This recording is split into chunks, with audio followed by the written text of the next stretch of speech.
Hi to all the nursing aspirants there. I am Navkiran and I welcome you all to my channel Navkiran Nursing Classes.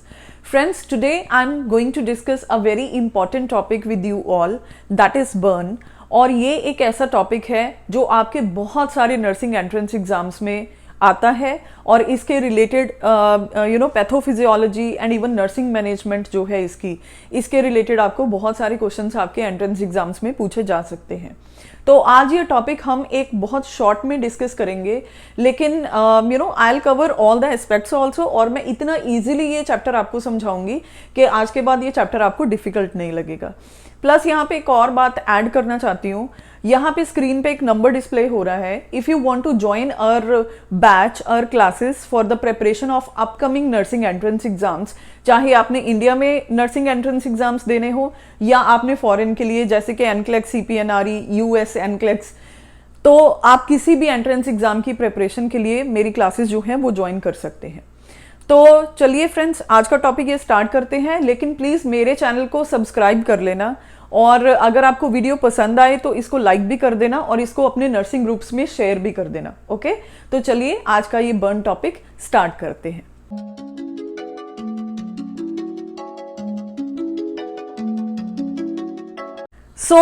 Let us start with the burn. हम सबको पता है कि burn एक injury cause करता है। इससे हमारे जो टिश्यूज होते हैं उनमें इंजरीज होती हैं। ये बर्न जो है वो किसी रेडिएशन से भी हो सकते हैं, इलेक्ट्रिसिटी से भी बर्न हो सकता है, फायर से भी बर्न हो सकता है, जो स्टीम है वो भी बर्न कर सकती है, एंड इवन रेडिएशंस की वजह से भी जो बर्न है वो हो सकता है। तो बेसिकली बॉडी के टिश्यूज डैमेज होते हैं। ओके, और बर्न जो होता है फ्रेंड्स, ये दो तरह का होता है। First is a small burn and second is a large burn. तो स्मॉल बर्न का मतलब क्या होता है? स्मॉल बर्न का मतलब है किसी एक लोकलाइज्ड एरिया पे बर्न हो जाना। ओके, तो स्मॉल बर्न और लार्ज बर्न जो है, जब इनमें आप सबसे बड़ा डिफरेंस जो है वो देखते हैं, तो जो स्मॉल बर्न होता है, एक तो एरिया वाइज उसको आप बोलते हो, सेकेंडली इसका जो रिस्पॉन्स होता है बॉडी का towards that injury, that will be localized. For example, अगर हाथ पे बर्न हो जाता है पेशेंट के, तो जो इंजरी का रिस्पॉन्स आएगा ज़्यादा वो that is towards hand. Okay, जो हाथ है उसमें ही एडेमा होगा, जो हाथ है उसमें ही पेन होगा, और आपकी बॉडी का जितना भी रिस्पॉन्स है वो सारा इन्फ्लेमेटरी रिस्पॉन्स वो सिर्फ उस हैंड तक ही लोकलाइज्ड होगा। लेकिन अगर हम बात करें सिस्टेमिक बर्न या लार्ज बर्न्स की, तो लार्ज बर्न एडल्ट में आप तब बोलते हैं जब 25% या उससे ज़्यादा बॉडी एरिया जो है वो बर्न होता है। और लार्ज बर्न में फ्रेंड्स पूरी की पूरी जो बॉडी है उसका बॉडी सिस्टम्स जो है वो अफेक्टेड होते हैं, पूरी बॉडी इसको जो है वो रिस्पॉन्ड करती है। तो एक तरह से हमारी बॉडी में काफ़ी सारे कॉम्पनसेटरी मैकेनिज्म्स चलते हैं in order to prevent your body from further damage. तो ये सारी चीज़ें हम आगे पढ़ेंगे। तो अगर आप पीडियाट्रिक में बात करें, पीडियाट्रिक में जो प्रोग्नोसिस होता है वो पुअर होता है as compare to adult. Plus इनमें 10% या उससे ज़्यादा बॉडी जो है जब बर्न होती है तब उसको आप लार्ज बोलते हो एज कम्पेयर टू एडल्ट, जिनमें मैंने ऑलरेडी आपको बताया 25% या उससे ज़्यादा अगर बर्न होता है तो उसको आप लार्ज बर्न बोलेंगे। तो बेसिकली फ्रेंड्स, यहाँ पे अभी मैंने आपके लिए एक जो है डायग्राम ड्रॉ की है, तो इसकी हेल्प से मैं आपको समझाऊंगी रूल ऑफ 9। क्योंकि जब भी हमारे पास पेशेंट बर्न इंजरी लेके क्लिनिकल एरिया में आता है तो हमारा जो सबसे पहला काम होता है as a nurse, that is assessment.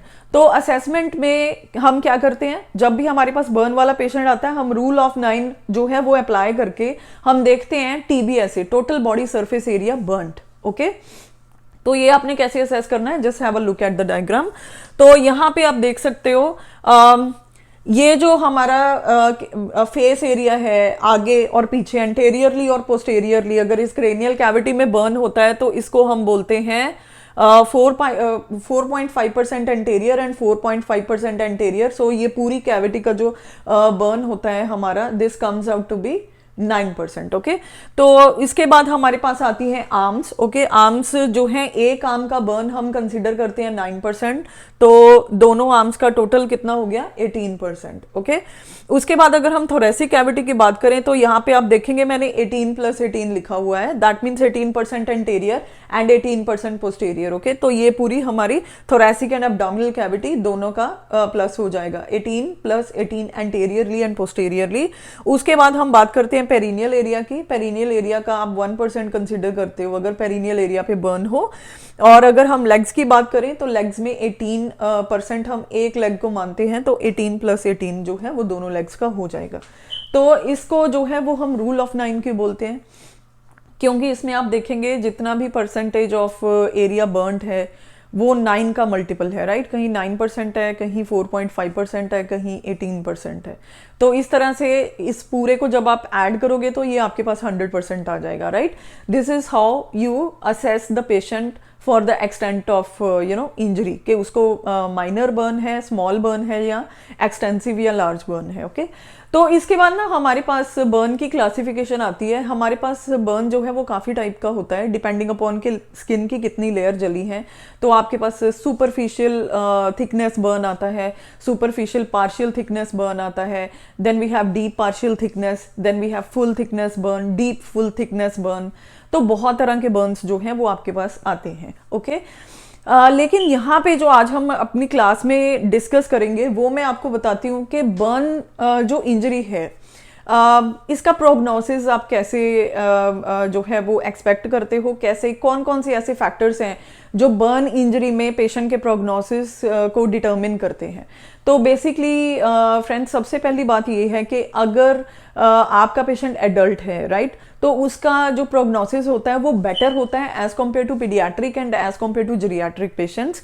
Reason क्या है, देखिए पीडियाट्रिक पेशेंट में 80% बॉडी वेट जो है वो वाटर है, तो ऊपर से स्मॉल सरफेस एरिया है, तो 10% बर्न भी होता है, तो उनके लिए जो है it is very difficult to bear, specially for infants जो कि 0 से लेके 1 ईयर की एज के होते हैं।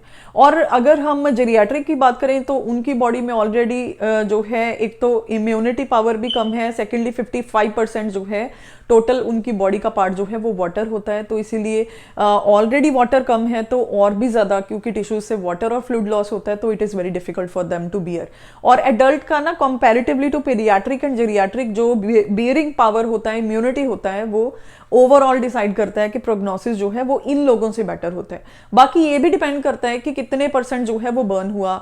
अब अगर 25% से तो ज़्यादा है, लेकिन अगर 50% से ही ज़्यादा है तो प्रोग्नोसिस ऑब्वियसली पुअर होगा। ओके इसके साथ साथ ये भी मैटर करता है कि आपके पेशेंट को कोई एसोसिएटेड कंडीशंस थी। फॉर एग्जांपल आपका पेशेंट जो था वो पहले ही डायबिटीज से सफर कर रहा था, ऊपर से उसको बर्न हो गए, तो प्रोग्नोसिस ऑब्वियसली पुअर होगा। Same thing goes for cardiovascular disease वाले पेशेंट की, राइट। तो बेसिकली साथ वाली जो एसोसिएटेड कंडीशंस होती हैं वो भी ये डिटर्मिन करती हैं कि आपके पेशेंट का बर्न के साथ प्रोग्नोसिस प्लस नर्सिंग मैनेजमेंट क्या रहेगा। ऑब्वियसली जो डायबिटीज वाला पेशेंट होगा उसकी आप नर्सिंग मैनेजमेंट कर रहे हो तो वूंड केयर पे बहुत ज़्यादा आपको ध्यान देना है, क्योंकि डायबिटीज वाले पेशेंट का वूंड जो है वो बहुत धीरे हील होता है। तो इस तरह से आप जो नर्सिंग मैनेजमेंट है उसका एक मैप तैयार करते हो और फिर उसके हिसाब से आप नर्सिंग मैनेजमेंट जो है वो करते हो। तो इसके साथ साथ देखिए आपकी नर्सिंग मैनेजमेंट इस चीज़ पे भी डिपेंड करती है कि बर्न इंजरी का लोकेशन क्या था। जैसे अगर यहाँ फेस से लेके या ये डायाफ्राम तक कहीं भी इंजरी है तो हमें रेस्पिरेटरी डिस्ट्रेस जो है उसके लिए पेशेंट को असेस करना बहुत ज़रूरी होता है। हम ये देखते हैं कि कहीं पेशेंट को जो है वो स्मोक इनहेलेशन इंजरीज तो नहीं हो गई, राइट, उसका जो ओरोफेरिंक्स है उसमें ब्लिस्टर्स तो नहीं है, क्या उसके नेजल हेयर जल चुके हैं, क्या उसके ट्रेकिया तक जो धुआं है या स्टीम है उसने बर्न किए हैं। तो ये चीज़ें जो है वो बहुत हम ध्यान में रखते हैं। अगर फेस पे बर्न है तो आंखों में कितनी इंजरी हुई है, कानों में कितनी इंजरी हुई है, राइट। और अगर थोरेसिक कैविटी में बर्न्स हैं तो कई बार सर्कमफेरेंशियल बर्न्स होते हैं।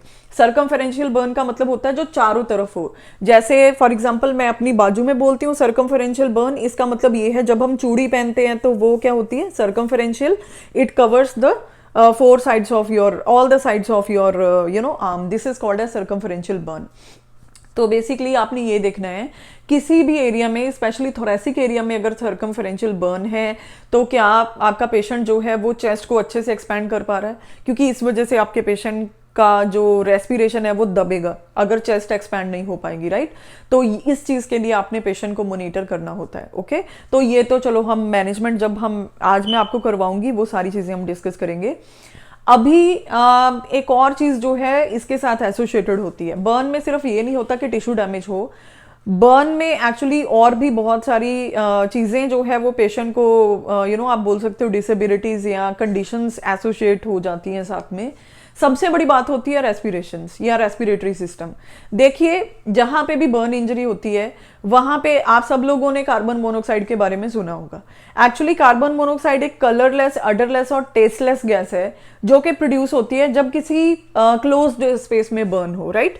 तो क्या होता है कि हमारे इन्वायरमेंट की जितनी भी ऑक्सीजन होती है वो फायर उसको यूज कर लेता है, ओके। जो आग होती है वो उसको यूज कर लेती है, क्योंकि ऑक्सीजन जो होती है वो कंबशन को सपोर्ट करती है, या आप ये बोल सकते हो कि कंबशन होने के लिए ऑक्सीजन बहुत जरूरी है।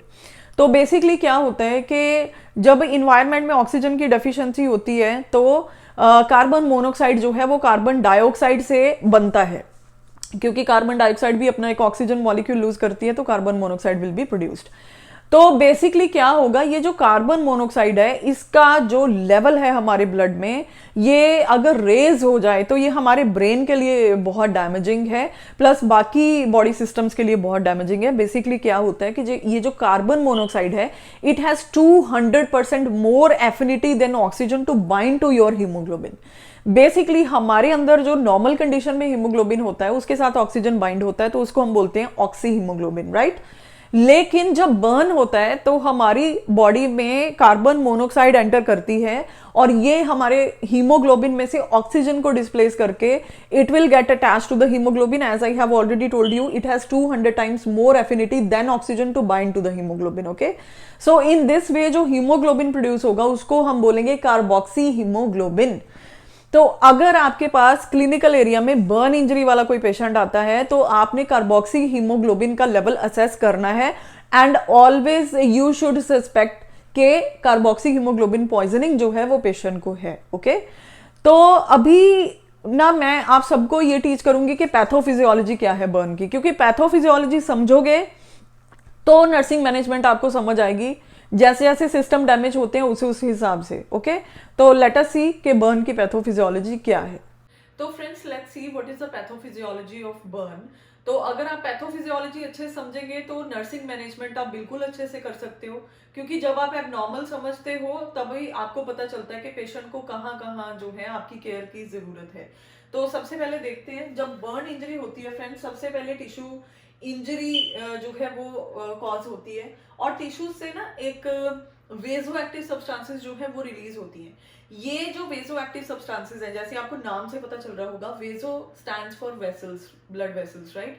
तो ये जो वेजो एक्टिव सब्सटेंसेस होती हैं ये क्या करती हैं, हमारी जो कैपिलरीज होती है उनकी परमेबिलिटी को इंक्रीज कर देती हैं, ओके। परमेबिलिटी का इंक्रीज होने का मतलब ये है कि पहले से ज्यादा फ्लूइड उनमें से लीक होगा, ओके। तो वैसे भी कई बार कैपिलरीज को डायरेक्ट इंजरी होती है जिसकी वजह से कैपिलरीज की परमेबिलिटी जो है वो इंक्रीज हो जाती है। तो बेसिकली क्या होगा, बहुत सारा प्लाज्मा और फ्लूइड जो है वो कैपिलरीज से लीक होके सराउंडिंग टिश्यूज में जाएगा, यानी कि इंट्रावास्कुलर स्पेस से निकल के एक्स्ट्रा सेलुलर स्पेस में जाएगा, जिसकी वजह से बॉडी में एडेमा होता है, जिसको हम बोलते हैं जनरलाइज्ड बॉडी एडेमा, और इसको हम बोलते हैं एनासार्का। तो फ्रेंड्स, जनरलाइज बॉडी एडेमा की वजह से हमारा जो सर्कुलेटरी ब्लड वॉल्यूम है वो कम हो जाता है, क्योंकि ब्लड वेसल से जो फ्लूइड है वो निकल के सराउंडिंग टिश्यूज में जा रहा है, तो ऑब्वियसली वेसल्स के अंदर जो फ्लूइड होता है या ब्लड होता है वो कम हो जाएगा। तो इसकी वजह से हार्ट पे प्रेशर पड़ेगा, हमारा बीपी जो है वो लो हो जाएगा, हार्ट जो है वो कॉम्पनसेटरी मैकेनिज्म्स करना शुरू करेगा, यानी कि हमारी जो हार्ट रेट होती है वो इंक्रीज होती है ताकि जो वाइटल ऑर्गन्स है उनको ब्लड मिल सके, ओके। तो इसकी वजह से शॉक लाइक कंडीशन हो जाएगा। यहाँ पे आप देख सकते हैं मैंने लिखा हुआ है BP low, heart rate high, and cardiac output जो है वो लो हो जाता है, तो दिस इंडिकेट्स शॉक, ओके। और क्योंकि शॉक की कंडीशन हो रही है तो ऑर्गन परफ्यूजन ऑब्वियसली डिक्रीज होगा, तो हमारे जो वाइटल ऑर्गन्स हैं उन पे बहुत फर्क पड़ता है। सबसे पहले किडनीज, जो किडनीज हैं जब उनको कम अमाउंट में ब्लड मिलता है तो उनमें ओलिगोयूरिया हो जाता है, ओके। क्योंकि बॉडी जो है वो ब्लड शंट कर रही है from the kidneys, so basically oliguria will happen. Oliguria indicate करता है कि आपका पेशेंट शॉक में जा रहा है। इसके अलावा क्योंकि जीआई सिस्टम में भी जो ब्लड की सप्लाई है वो कम हो रही है तो आपके पेशेंट को इंटेस्टाइनल इलियस होगा। इसके अलावा गैस्ट्रिक अल्सर्स जो हैं वो भी हो सकते हैं। इन एडिशन टू दैट आपके पेशेंट का जो कॉन्शियसनेस लेवल है वो डिक्रीज होगा, क्योंकि हमारे ब्रेन को भी जब ब्लड सप्लाई कम जाती है तो कॉन्शियसनेस जो है वो कम हो जाता है पेशेंट का। और ये तो है फ्रेंड्स एक फ्लो चार्ट जिसमें मैंने आपको सारा बता दिया कि क्या क्या इफेक्ट्स होंगे। इसके साथ साथ कुछ एसोसिएटेड इफेक्ट्स भी होते हैं, जैसे कि हमारी जो स्किन है अब वो बॉडी के ऊपर नहीं है, क्योंकि जब भी बर्न होता है सबसे पहले स्किन ही बर्न होती है। ओके, तो अगर स्किन जो है वो नहीं है ऊपर, तो ऑब्वियसली फ्लूइड लॉसेस जो है वो हो सकते हैं, जिनको हम बोलते हैं इवेपोरेटिव फ्लूइड लॉसेस। ये बहुत ज़्यादा होते हैं, फ्लूइड भी लॉस होते हैं और इलेक्ट्रोलाइट्स जो है वो भी लॉस होते हैं। इसके साथ साथ आपके पेशेंट को हाइपोनेट्रेमिया एंड हाइपरकैलेमिया होगा। अब ये देखिए हाइपोनेट्रेमिया क्यों हो रहा है? हाइपोनेट्रेमिया हो रहा है एडेमा की वजह से। ओके, ये डाइल्यूजनल हाइपोनेट्रेमिया जो है वो पेशेंट को हो रहा है। इसके अलावा क्योंकि फ्लूइड के साथ साथ सोडियम भी लॉस हो रहा है बॉडी से, इस वजह से भी हाइपोनेट्रेमिया हो सकता है। लेकिन हाइपरकैलेमिया क्यों हो रहा है? देखिए, जो पोटाशियम होता है ना वो मोस्ट अबंडेंट इंट्रासेलुलर केटाइन है, यानी कि हमारे बॉडी सेल्स के अंदर, हमारे टिश्यूज के अंदर जो सबसे ज्यादा पाया जाने वाला इलेक्ट्रोलाइट है दैट इज पोटाशियम। और जैसे बर्न होता है, हमारी बॉडी के टिश्यू डैमेज होते हैं या किसी भी वजह से जब आपकी बॉडी के टिश्यूज डैमेज होते हैं तो वो पोटाशियम रिलीज करते हैं, तो इसीलिए आपके पेशेंट को हाइपरकैलेमिया होगा। इसके साथ साथ जो हिमेटोक्रिट या हीमोग्लोबिन लेवल है वो हाई होगा। देखिए, जब भी आप फ्लूइड रिससिटेशन करते हैं ना, तो आप पेशेंट का हीमोग्लोबिन और हिमेटोक्रिट लेवल जो है वो बर्न इंजरी में बार बार जो है वो असेस करते हैं, क्योंकि हाई हिमेटोक्रिट लेवल जो है वो इंडिकेट करता है कि आपके पेशेंट का शॉक जो है वो अभी रिजॉल्व नहीं हुआ। अब यहाँ पे हिमेटोक्रिट या हीमोग्लोबिन लेवल हाई क्यों होता है? क्योंकि जो प्लाज्मा है वो सीप आउट होके सराउंडिंग टिश्यूज में जाता है, तो ब्लड गाढ़ा हो जाता है, और ब्लड के गाढ़ेपन को ही हम हिमेटोक्रिट बोलते हैं। ओके, हिमेटोक्रिट लेवल, तो बेसिकली ये हाई होगा। इसके साथ साथ पल्मोनरी हाइपरटेंशन भी पेशेंट को हो सकती है, क्योंकि फ्लूइड शिफ्ट्स जो है वो बहुत ज्यादा हो रही हैं। अब फ्रेंड्स, यहाँ पे मैं एक चीज ऐड करना चाहती हूँ। ये जो प्लाज्मा सीप आउट होके बाहर निकला था सराउंडिंग टिश्यूज में, ये जब आप फ्लूइड रिप्लेस करते हैं या वैसे भी एक बर्न वाले पेशेंट को जब वो एक एक्यूट फेज से, एक इमरजेंसी फेज से बाहर निकलता है, तो बेसिकली क्या होता है कि ये जो प्लाज्मा है ये जो बाहर निकला है सीप आउट होके, इसने वापस ब्लड वेसल्स के अंदर जाना होता है।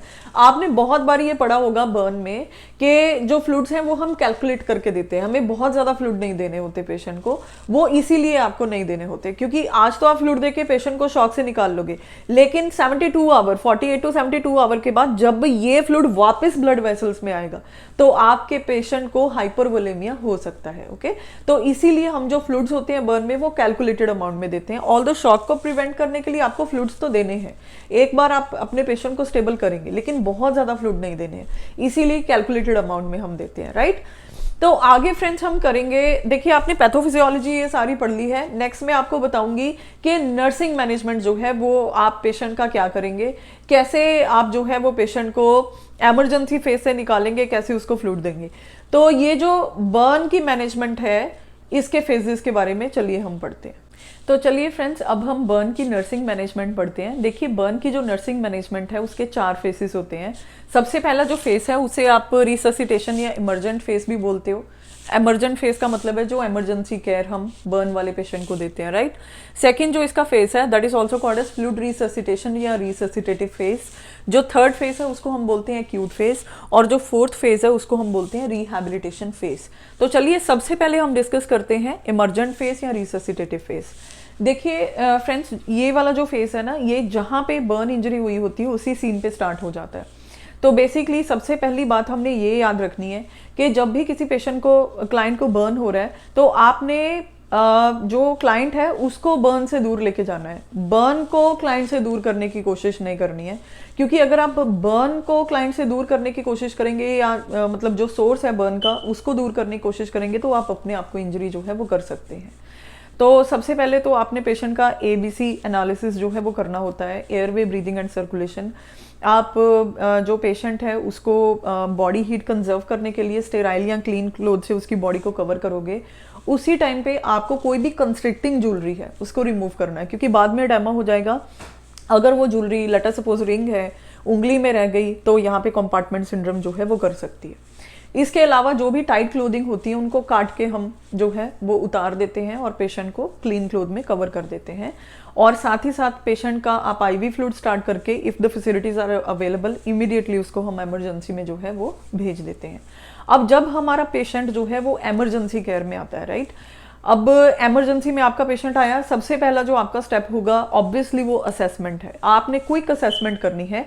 आपने ये देखना है कि आपके पेशेंट को कितने एक्सटेंट का बर्न है, कितनी थिकनेस का बर्न है, राइट, ये सब आप नोट कर लेते हो। और फिर हम पेशेंट के रेस्पिरेटरी सिस्टम पे सबसे पहले फोकस करते हैं। हम ये देखते हैं कि एयर पे ओपन है, हम ये देखते हैं कि ओरोफेरेंक्स में कोई इंजरी जो है वो हुई है, छाले वगैरह प्रेजेंट है, नाक में कितनी ऊपर तक जो है वो इंजरी हुई है, क्या आपका पेशेंट बोल पा रहा है। आप वॉइस की क्वालिटी असेस करेंगे कि कहीं उसके वोकल कॉर्ड को तो डैमेज नहीं हुआ। आप उसकी लंग साउंड्स जो है वो ऑस्कल्टेट करके सुन सकते हैं कि आपको लंग साउंड्स जो है वो कैसी सुनाई दे रही है। इसके अलावा हम पेशेंट का एबीजी सैंपल जो है वो लेते हैं, जिससे कि हमें CO2 एंड O2 का ब्लड लेवल जो है वो पता चलता है। And in addition to that you also assess the carboxyhaemoglobin level. अब यहाँ पे एक चीज याद रखना, जब भी आपके पास बर्न इंजरी वाला पेशेंट आता है, आप हमेशा उसको depending upon the level of carboxy haemoglobin in his blood, तो आप 100% ऑक्सीजन जो है वो पेशेंट को देते हैं।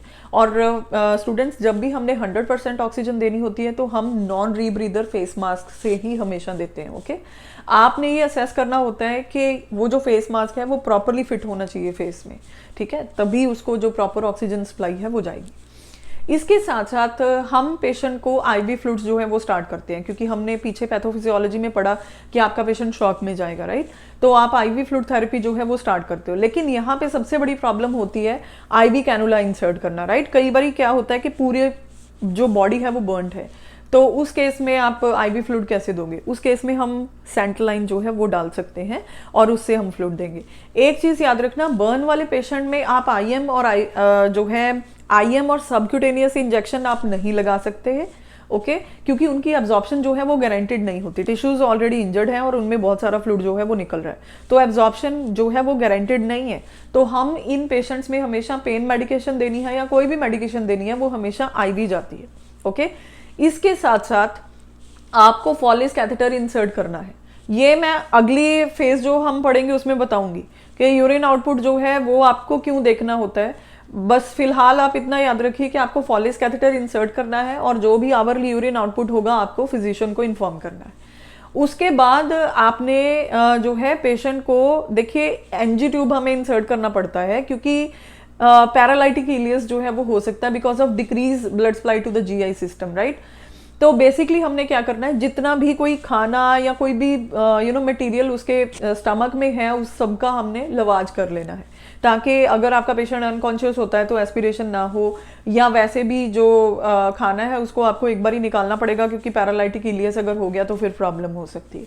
और इसके साथ साथ आपने जो है इसीलिए मैं बोल रही थी उस टाइम पे, मैं ऐड करना चाहती थी but I was just waiting for explanation of this point. You cannot give oral pain medications to the patient, okay, जो मेजर बर्न के साथ आया। ये जितनी भी हम मैनेजमेंट डिस्कस कर रहे हैं ये मेजर बर्न्स की कर रहे हैं, ओके। तो बेसिकली आप पेशेंट को ओरली भी मेडिकेशन नहीं दे सकते, आईवी जो है वो ही सिर्फ आपने देनी होती है, okay. And in addition to that, देखिए पेशेंट की पूरी स्किन ऊपर से बर्न है, तो कई बार क्या होता है कि हॉस्पिटल इन्वायरमेंट में टेटनस के बड़े ज़्यादा चांसेस रहते हैं। जो हमारा लिनन होता है या कोई भी इक्विपमेंट आप यूज़ कर रहे हो तो उस पर टेटनस के स्पोर्स हो सकते हैं। तो क्योंकि पेशेंट की स्किन जो है it is not present which is our first line of defence obviously, तो इस केस में हमें पेशेंट को टेटनस प्रोफिलैक्सिस जो है वो देना होगा, ओके। तो ये सारी चीज़ें जो हैं वो आप करते हैं, ये इमरजेंसी फेस में आपकी जो है वो सारी मैनेजमेंट आती है और आपको पेन मेडिकेशन जो है वो पेशेंट को देनी है। नेक्स्ट हमारे पास एक इमरजेंट फेज में आता है माइनर बर्न्स की केयर। देखिए माइनर बर्न्स जो होते हैं उनमें जो हमारा मेजर फोकस रहता है that is pain management and wound care. इसके साथ साथ आप टेटनस प्रोफिलैक्सिस जो है वो पेशेंट को दे सकते हैं। तो नेक्स्ट जो हम फेज डिस्कस करेंगे that is fluid resuscitation phase. देखिए जो फ्लूइड रिससिटेशन फेज है या रिससिटेटिव फेज है, इसमें हम पेशेंट को फ्लूइड्स जो हैं वो कैलकुलेट करके देते हैं। तो हमारे पास काफ़ी सारे फार्मूलाज जो हैं वो अवेलेबल होते हैं, लेकिन आपके एग्जामिनेशन पॉइंट ऑफ व्यू से जो आपको फार्मूला आता है that is parkland Baxter formula. तो पार्कलैंड बैक्स्टर फार्मूला कैसे हम करते हैं, I will write it for you. तो फ्रेंड्स रिससिटेटिव फेज में हम जो कैलकुलेशंस करते हैं फ्लूइड कैलकुलेशंस, वो इस फार्मूला के हिसाब से करते हैं दैट इज पार्कलैंड फार्मूला। इसको पार्कलैंड बैक्स्टर फार्मूला भी बोलते हैं। बेसिकली इस फार्मूला बड़ा सिंपल सा फार्मूला है, इसमें 4 ml multiplied by K G body weight जो आपके पेशेंट का है multiplied by percentage of TBSA, that is total body surface area burn. तो बेसिकली सबसे पहले आप रूल ऑफ 9 लगा के परसेंटेज एनालाइज करते हो कि कितना % बर्न है, फिर पेशेंट का बॉडी वेट जो है वो देख लेते हो, उसको 4 ml के साथ हमने मल्टीप्लाई कर देना है। ऐसा करने से जितना फ्लूइड आपके पास आता है वो आपने पेशेंट को देना है, और यूजुअली ये RL होता है, ये वाला फ्लूइड जो हम पेशेंट को एडमिनिस्टर करते हैं। तो बेसिकली जितना भी फ्लूइड आपके पास आता है उसमें हाफ हमने फर्स्ट 8 आवर में देना होता है और हाफ जो है वो नेक्स्ट 16 आवर में देना होता है। अब फ्रेंड्स इस चीज का क्या मतलब है, फर्स्ट 8 आवर, यहाँ पे एक चीज आप बहुत इंपॉर्टेंट है, आप ध्यान में रखना, ये जो फर्स्ट 8 आवर है जिसमें आपने फर्स्ट जो हाफ फ्लूइड है वो देना होता है, ये आवर हम तब से कैलकुलेट नहीं करेंगे जब से पेशेंट आपके पास क्लिनिकल एरिया में आया, ये हम तब से कैलकुलेट करेंगे जब से पेशेंट को बर्न हुआ। फॉर एग्जाम्पल आपके पेशेंट को लेट अस सपोज जलंधर में बर्न हुआ, राइट, और उसको आपको पीजीआई चंडीगढ़ में शिफ्ट करना है, ओके, तो कम से कम 3-4 घंटे पेशेंट को लग जाएंगे चंडीगढ़ पीजीआई में पहुंचते पहुंचते। तो जैसे ही इमरजेंसी में पेशेंट आता है उस टाइम से आप फ्लूइड रिससिटेशन जो है वो स्टार्ट कर देते हैं, लेकिन आप पहले वाले 4 घंटों को उनमें कैलकुलेट करेंगे, यानी कि ये जो हाफ ऑफ द फ्लूइड है ये आपको 4 घंटे में देना है, ना कि अब से 8 घंटे में, ओके। तो बेसिकली ये चीज आपको ध्यान में रखनी होती है। इसके बाद जो हमारे पास चीजें आती है इसमें फ्लूइड रिससिटेशन फेज में, जो कि हमारा सेकंड फेज है, इसमें जो आप फ्लूइड देते हो ना, ये एक और चीज पे डिपेंड करता है कि आपके पेशेंट का यूरिन आउटपुट कितना है। बेसिकली फ्लूइड हम इस हिसाब से देते हैं कि आपके पेशेंट का आवरली यूरिन आउटपुट जो है वो 30 to 50 ml जो है वो होना चाहिए। अगर आपके पेशेंट का यूरिन आउटपुट जो है वो 50 ml से ज्यादा हो रहा है पर आवर, तो आप इस फ्लूइड को डिक्रीज भी कर सकते हो, मतलब अपने आप नहीं करना है, फिजिशियन जो है वो आपको ऑर्डर करेगा इस फ्लूइड को डिक्रीज करने के लिए। अब आपको कैसे पता चलेगा कि आपका पेशेंट जो है वो शॉक से निकल चुका है और वो रिकवर कर रहा है? देखिए 3-4 साइंस होते हैं जिनसे कि आपको पता लगेगा कि आप सक्सेसफुली फ्लूइड रिससिटेशन जो है वो कर रहे हो। सबसे पहले आपका पेशेंट जो है उसका यूरिन आउटपुट 30 to 50 ml से पर आवर से ज्यादा हो जाएगा। सेकेंडली आपके पेशेंट की जो कॉन्शियसनेस है वो इंप्रूव होनी शुरू हो जाएगी, और बहुत इंपॉर्टेंटली आपके पेशेंट के जो वाइटल साइन है specially BP and heart rate वो नॉर्मल हो जाएंगे। तब आपको ये पता चलेगा कि आपका पेशेंट जो है वो नॉर्मल हो रहा है। इसके अलावा उसका जो हीमोग्लोबिन है, देखिए हमने पैथोफिजियोलॉजी में डिस्कस किया था कि हीमेटोक्रिट लेवल और हीमोग्लोबिन लेवल जो है वो हाई हो जाता है। तो यहाँ पे हीमोग्लोबिन लेवल या हीमेटोक्रिट लेवल जो है वो टुवर्ड्स नॉर्मल आना शुरू हो जाएगा, ओके, वो डिक्रीज होना शुरू हो जाएगा। उस टाइम पे आप ये सोच सकते हो कि अब आपका पेशेंट जो है वो इमरजेंसी फेज से निकल गया, यानी कि वो शॉक से निकल चुका है, ओके। तो जब आपका पेशेंट एक बार शॉक से निकल जाता है, उसके वाइटल स्टेबल हो जाते हैं, तो आप बहुत सारी नर्सिंग इंटरवेंशंस करते हो, राइट। लेकिन जो इमरजेंसी फेज वाली इंटरवेंशन है वो थोड़ी थोड़ी रिससिटेशन फेज के साथ ओवरलैप करती हैं। जैसे कि आपने पेशेंट की रेस्पिरेशन जो है वो कंटिन्यूसली असेस करनी है। अगर किसी वजह से आपका पेशेंट जो है वो रेस्पिरेशन को सपोर्ट नहीं कर पा रहा, तो आप अपने पेशेंट को जो है वो मैकेनिकल वेंटिलेशन के लिए भी असेस कर सकते हो। अगर वो मैकेनिकल वेंटिलेशन पे चला जाता है, उसको ईटी इंसर्ट होती है, तो उसकी केयर अकॉर्डिंगली होगी। इसके अलावा आपने पेशेंट को इन्फेक्शन से प्रिवेंट करना होता है। जो भी पेशेंट के कमरे में जाएगा उसको प्रोटेक्टिव आइसोलेशन टेक्निक्स जो हैं वो यूज करनी है। उसको गाउन, ग्लव्स, कैप, मास्क जो है ये सब कुछ पहन के पेशेंट को अटेंड करना है। जो भी बेडशीट्स हम यूज करेंगे वो स्टेराइल होनी चाहिए। देखिए पेशेंट की जो स्किन है वो उतर चुकी है, तो बहुत ज्यादा चांसेस हैं कि पेशेंट को इन्फेक्शन हो सकता है। इसके अलावा हमने ये कोशिश करनी है कि हम फ्लूइड लॉसेस जो है वो मिनिमाइज होने दें पेशेंट की बॉडी से। तो आप क्या करते हो, आप वैसे भी वेट बेयरिंग नहीं करते हो स्किन के ऊपर। पेन को भी कम करने के लिए आप पेशेंट के ऊपर बेड क्रेडल लगाते हो, और उस बेड क्रेडल के ऊपर शीट्स होती है। आपने ऑब्जर्व किया होगा जब भी आपने बर्न वाले पेशेंट को अटेंड करा होगा। और इसके साथ साथ हमको टेम्परेचर असेस करना है, इन्फेक्शन के लिए असेस करना है, ऑब्वियसली इन्फेक्शन को प्रिवेंट भी करना है। और हमने ये देखना है कि पेशेंट के जो स्टूल्स हैं वो लैब में जा रहे हैं, हमने भेजने होते हैं। ऑकल्ट ब्लड के लिए उनका टेस्ट होगा, यूरिन में हीमोग्लोबिन और मायोग्लोबिन पास हो रहा है उसके लिए आप टेस्ट करेंगे, राइट। आपने पेशेंट की बॉवल साउंड को कंटिन्यूसली जो है वो ऑस्कल्टेट करना होता है, कहीं पेशेंट को इलियस तो नहीं हो रहा, ओके। और इसके अलावा आपने पेशेंट की जो एक्सट्रीमिटीज होती हैं जिनमें सर्कमफरेंशियल बर्न है उनको एलिवेट करना है। अब ऐसा हम क्यों करते हैं, देखिए पेशेंट की जो एक्सट्रीमिटीज हैं अगर उनमें सर्कमफेरेंशियल बर्न है, आपने उनको एलिवेट नहीं किया, ओके, तो उनमें एडेमा हो जाएगा। एडेमा की वजह से जो आगे वाली डिस्टल एक्सट्रीमिटी होती है उसमें ब्लड सप्लाई कॉम्प्रोमाइज हो जाती है, ओके, जिसकी वजह से जो हाथ है वो पूरा नेक्रोज्ड हो सकता है, इसमें हाइपोक्सिया हो सकता है, ओके। इस चीज को हम बोलते हैं कंपार्टमेंट सिंड्रोम। तो इसके लिए भी आपने पेशेंट को असेस करना होता है। लेकिन यहाँ पे एक चीज याद रखना, जिस पेशेंट को फ्रैक्चर होता है उसकी एक्सट्रीमिटी हम एलिवेट नहीं करते हैं, अगर करनी है तो फिजिशियन से पूछ के आप करोगे। इसके साथ साथ पेशेंट का चेस्ट एक्सरे भी हो सकता है, दूसरे ऑर्गन्स के जो एक्सरे हैं बॉडी पार्ट्स के वो हो सकते हैं टू असेस एनी फ्रैक्चर्स और एनी एसोसिएटेड इंजरीज और अदर डायग्नोस्टिक टेस्ट जो है वो भी साथ ही साथ जो है वो हो सकते हैं। यहाँ पे मैंने आपको पहले भी बताया था कि आप ओरल मेडिकेशन नहीं देते हो, पेशेंट को आईवी मेडिकेशन जाएगी, राइट। इसके अलावा हमने जो चीज ध्यान में रखनी होती है that is nutrition of your patient. देखिए जो बर्न पेशेंट होते हैं ना उनका बीएमआई बहुत इंक्रीज हो जाता है, that is about 40 to 100% more, 100 times more than a normal person. तो इनकी जो पर डे कैलोरी रिक्वायरमेंट होती है it is almost 5000 calories per day. तो इतनी हाई कैलोरी के लिए आपको एक ऐसी डाइट देनी पड़ेगी जो कि high in protein, high in carbohydrate, high in vitamin, high in everything जो है वो होनी चाहिए, क्योंकि इनकी बॉडी जो है वो रिकवर भी करती है, उसने रिकवर भी करना है तो प्रोटीन भी जो है वो हाई अमाउंट में चाहिए। लॉसेस बहुत सारे हुए हैं तो आप इलेक्ट्रोलाइट रिप्लेसमेंट वगैरह भी कर सकते हो। तो ये सारी चीजें जो है वो आपने ध्यान में रखनी होती है, ठीक है। तो ये जो सारी चीजें हैं ये हमारे रिससिटेटिव फेज की केयर में कवर होती हैं। जो नेक्स्ट फेज अभी हम करेंगे दैट इज एक्यूट फेज। देखिए एक्यूट फेज जो होता है ना, इसमें जो आपका पेशेंट है वो हीमोडायनेमिकली स्टेबल हो चुका है, राइट।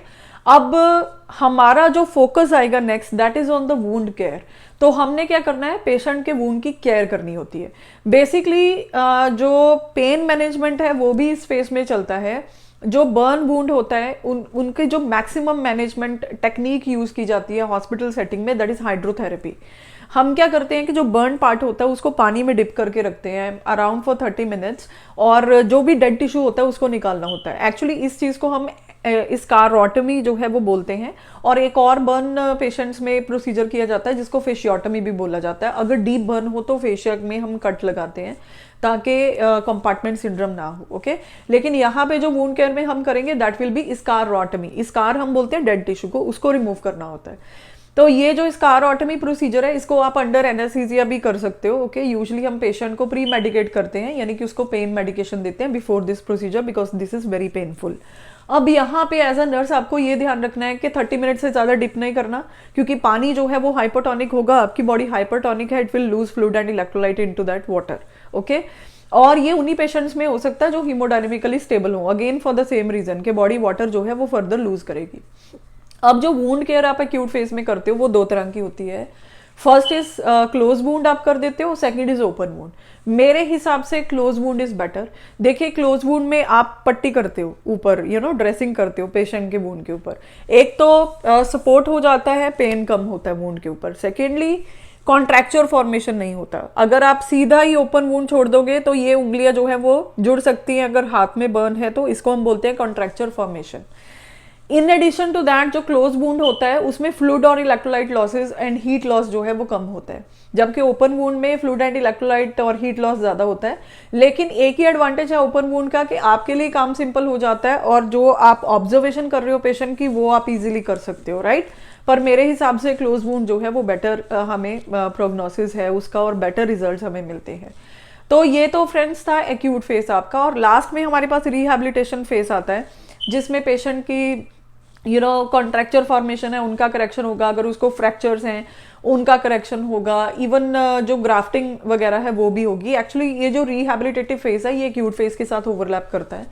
तो बेसिकली ऑटोग्राफ्टिंग जो है उसका मतलब होता है कि जो नॉन बर्न स्किन है पेशेंट की, वहां से हमने स्किन ग्राफ्ट लेके जहां से स्किन बर्न थी वहाँ पे हमने उसको लगाया। ओके, तो ऑटोग्राफ्ट की भी अपनी केयर होती है, that I will discuss with you someday. वैसे बेसिकली थोड़ी सी मैं आपको बता देती हूँ कि 3 to 7 डेज तक हमने ऑटोग्राफ्ट वाली जो साइट होता है उसको इमोबिलाइज रखना है। एंड आपने पेशेंट को ये एडुकेट करना है कि अगर आपको उस साइट पे कोई गंदा डिस्चार्ज आ रहा है, कोई फाउल स्मेलिंग डिस्चार्ज आ रहा है, या पेन हो रही है या ब्लीडिंग हो रही है उस साइड से, तो आपने डॉक्टर को इन्फॉर्म करना है, राइट। तो ग्राफ्ट साइड की, डोनर साइड की भी अपनी केयर होती है, ग्राफ्ट साइड की भी अपनी केयर होती है, that we will discuss in detail in a chapter which I'll discuss with you sometime later. So अभी के लिए देखिए, बर्न की पैथोफिजियोलॉजी हो गई, बर्न की मैनेजमेंट हो गई, हमने रूल ऑफ 9 पढ़ा, we have discussed almost everything about burn and I had taught you that all those things in a very simple language. तो अगर आपको मेरी ये आज की क्लास पसंद आती है तो काइंडली अपने नर्सिंग ग्रुप में इस क्लास को शेयर करना मत भूलना, मेरे चैनल को सब्सक्राइब कर लो क्योंकि ऐसी ही क्लासेस के साथ मैं आगे भी आती रहूंगी। एंड प्लीज मेरी वीडियो को लाइक कर देना अगर आपको पसंद आती है। Till then, bye bye, take care and I will see you again in the next video. Bye.